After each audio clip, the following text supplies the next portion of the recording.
تو یہ حضور کا جملہ کتنا خوبصورت ہے، اور اگر نہیں ہم اللہ کی تقسیم پہ راضی ہوں گے تو کیا کریں گے؟ حدیث میں آتا ہے جب بچہ شکم مادر میں 120 دن کا ہوتا ہے تو فرشتہ آ کے 4 چیزیں لکھ جاتا ہے، ان میں سے ایک چیز اس کا رزق ہے کہ ساری زندگی میں اس کو کتنا رزق ملے گا۔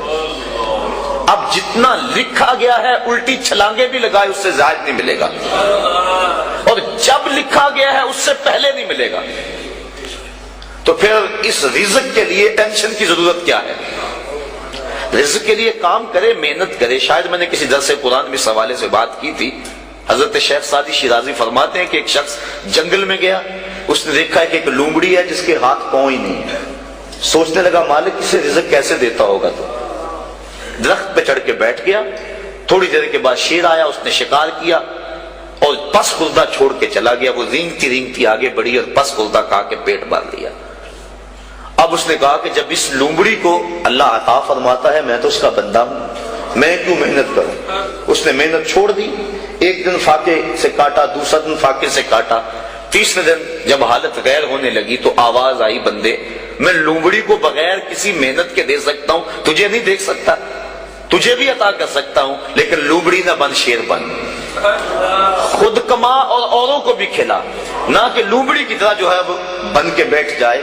یہ بھی حکم ہے محنت کرنے کا، لیکن محنت کرنے کا، سعی کرنے کا حکم ہے، ٹینشن لینے کا حکم نہیں ہے۔ ہماری ذمہ داری نہیں، ہمارا کام ہے کام پہ چلے جانا۔ دیکھو نا، آپ کسی فیکٹری میں کام کرتے ہیں، 8 گھنٹے کی ڈیوٹی ہے وہاں کام کی، تو آپ مزدوری کرتے ہیں یا کوئی کام کرتا ہے، مالک بیل دے کے آپ کو بلا لیتا ہے دفتر میں، 2 گھنٹے وہاں بٹھائے رکھتا ہے، آپ کو پریشانی ہونی چاہیے کہ وہاں کام جو ہے وہ نہیں ہو رہا؟ آپ کو کیا غرض؟ جس نے کام پہ لگایا اس نے بلایا، مجھے تو مہینے کے بعد پوری تنخواہ ملے گی چاہے سارا دن بٹھائے رکھے۔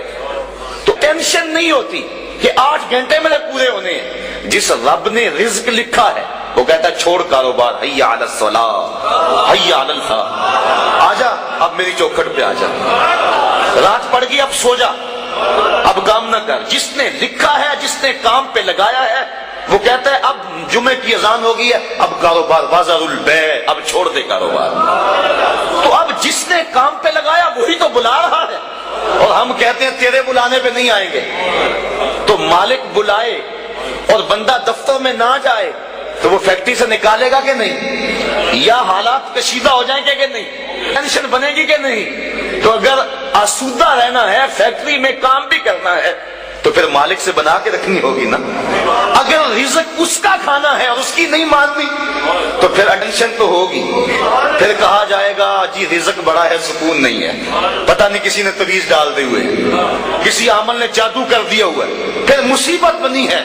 لیکن اگر اس کی مان لیں، جب کہتا ہے کام پہ جاؤ کام پہ چلے جاؤ، اور جب کہتا ہے مسجد میں آ جاؤ مسجد پہ آ جاؤ، اور جب کہتا ہے اب سو جاؤ اس وقت سو جاؤ، کہتا ہے اب تہجد ہوگی اٹھ کے مصلی بچھا لو، مصلی بچھا لو، جو کہتا جائے کرتے رہو، تمہیں ٹینشن نہیں ہوگی، زندگی کی بہاریں نصیب ہو جائے۔